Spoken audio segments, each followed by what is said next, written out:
And the nice introduction reminded me of a conversation I had with a lady that's been my partner for a long, long time, Loretta Durbin.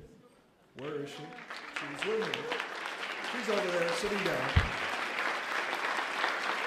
I said, did you ever dream when I got started in this business down in Springfield that I would end up where I am today? In your wildest dreams, did you think I would end up being a U.S. Senator in leadership? And she said, Dick, in all honesty, you're not in my wildest dreams.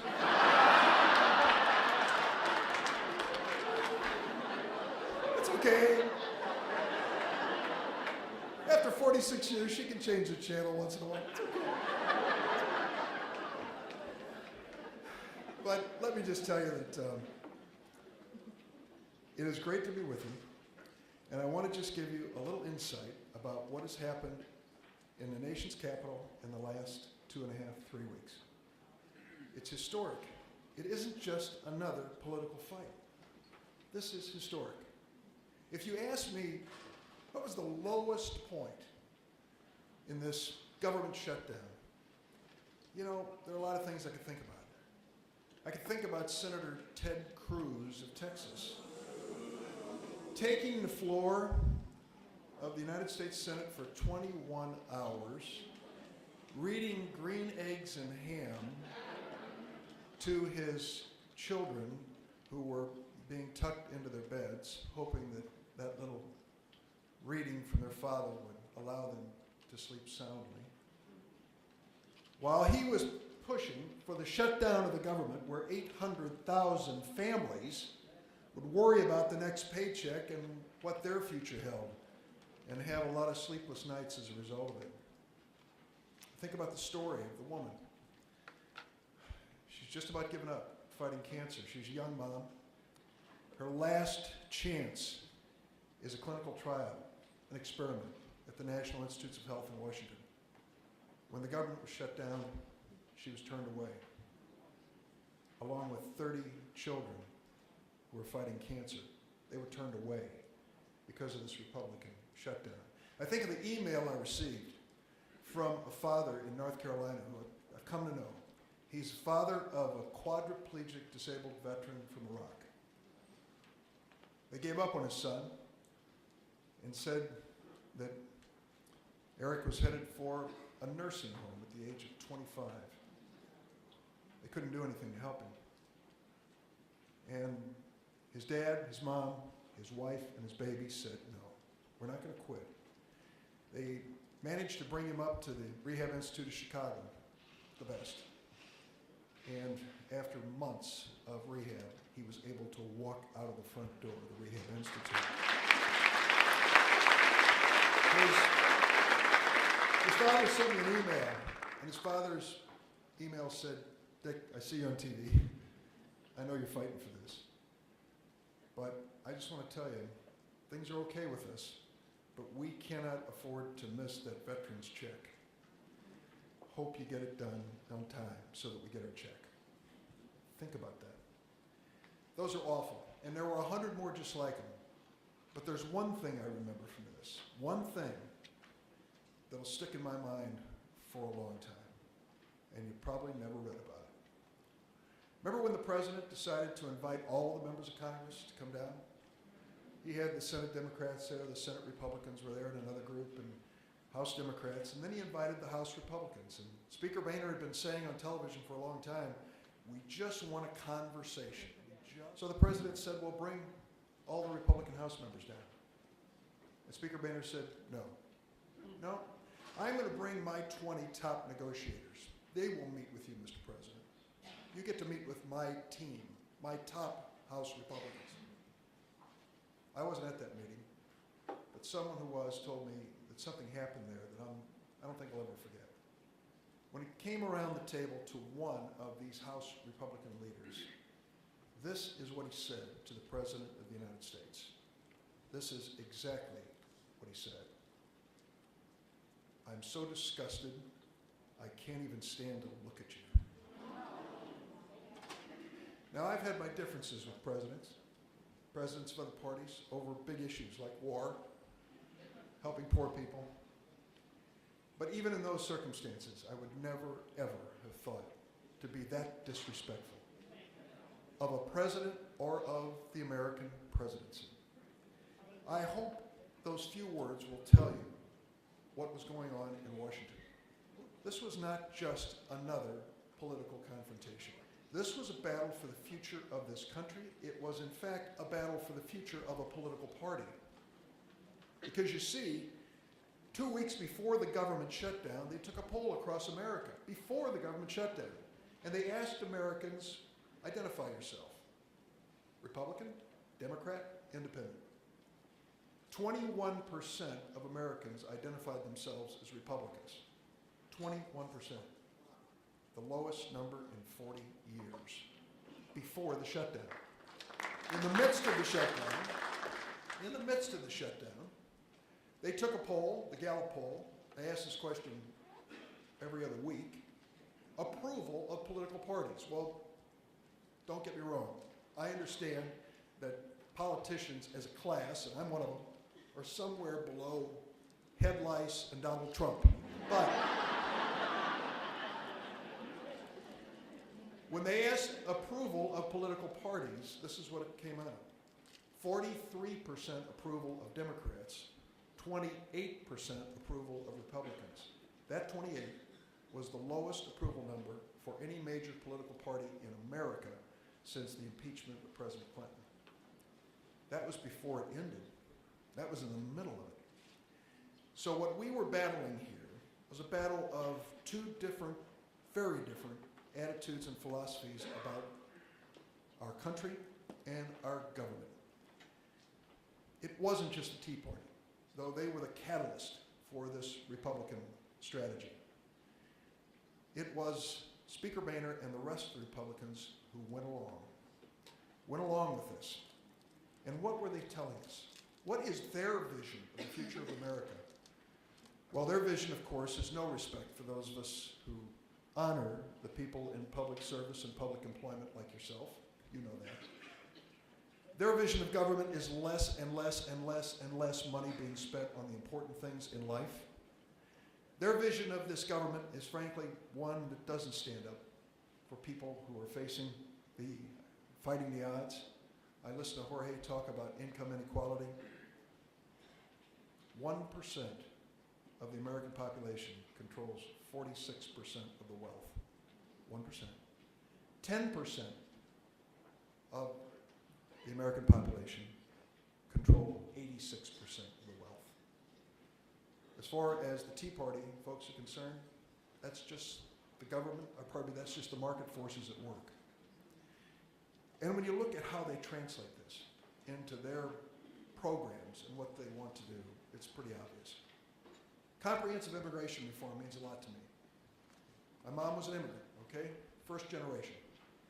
Here I am, a United States Senator. Pretty good story for my family, but not just my family. It's America's story. It's who we are. Maybe 1, 2, 3, 4 generations removed. We come to this country, immigrants do, and fight against the odds. And look around now at our state and this nation. It's changing. White folks are going to be in the minority in a lot of states. Let me see here. Nothing wrong with that. And what we've got to do is to be responsive to these changing and growing populations. Throughout history, you've seen it. No matter whether you're black, white, or brown, Irish, Lithuanian, Hispanic, whatever it may be, everybody's been going through this in this country. I believe that we need to open the door to give folks a chance to prove themselves. I believe there's something special. I do. It was 75,000 years ago, for those who are students of history, when a group of Africans managed to cross the Red Sea into the Arabian Peninsula. It was a small group. The first immigrants left Africa, Ethiopia, crossed over the Red Sea into the Arabian Peninsula. Today, if you go to the Eskimos in Alaska, you go to the Amazonian Indians, you go to every person in this room and trace our DNA, you will find a piece of that African immigration. We all share it. We are all part of the same immigrant stock. And think about this too. Think about these immigrants who come to this country. I went back to the village where my mom came from, where my grandmother and grandfather, whom I didn't know, picked up and moved to the land of plenty. It's called East St. Louis, Illinois. And I thought about that conversation in Jurbarkas, Lithuania, when they finally called in their family and friends and said, we're leaving. Robert here is going first, my grandfather. If he gets a job, we're following. And the neighbors and everybody left, and I just imagined in my mind, as they left and walked away, they said to one another, can you believe the Kutkaita family? Can you believe this? They're leaving their home. They're leaving their church, where everyone was baptized. They're leaving all their relatives, the garden, the dog, the cat, the market they go to every week, to a place where they don't even speak the same language. They'll be back. No way. That's our story. That's America's story. And that's why comprehensive immigration reform is so critically important. We've got to fix this broken immigration system. We've got to give these dreamers a chance to be part of the future of America. So,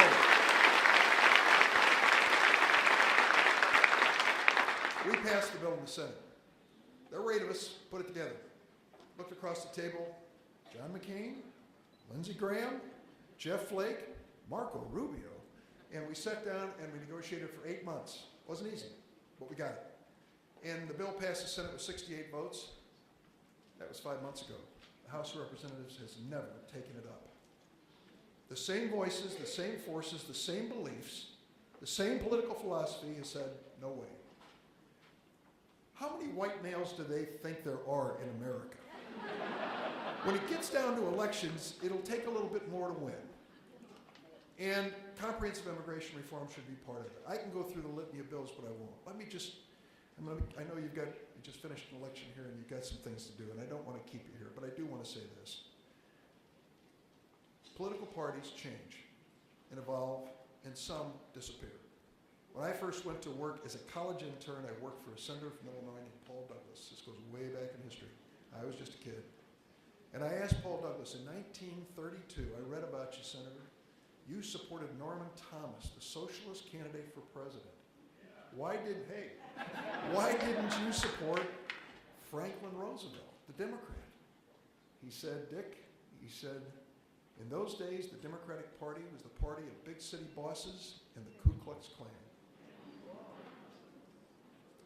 And you think about the Republican Party.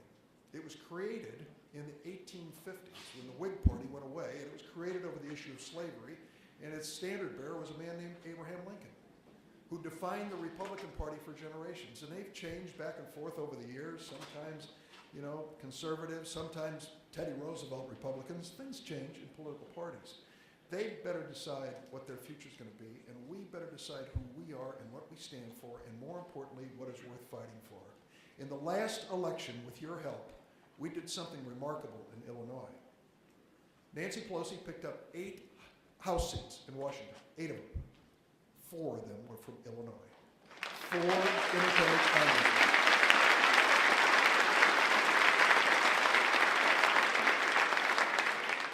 Brad Schneider, Tammy Duckworth, Bill Foster, Sherry Bustos, and we kept Bill Inyard as Jerry Costello retired.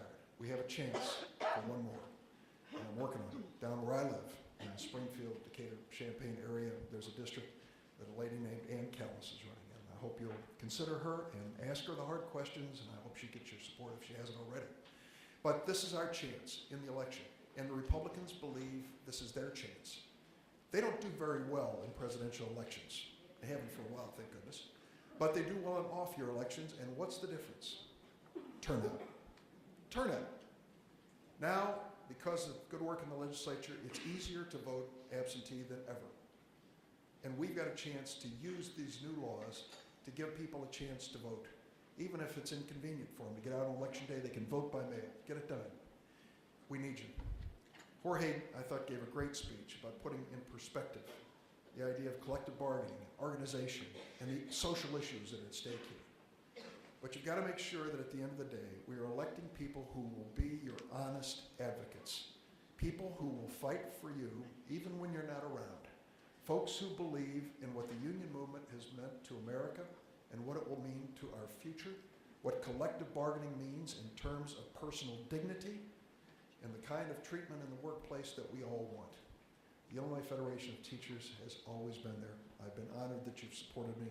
I'll continue to work with you, and I wish you all the very best. Congratulations to all those who've been recently reelected. I love successful elections. Good to see you all. Thanks, everyone.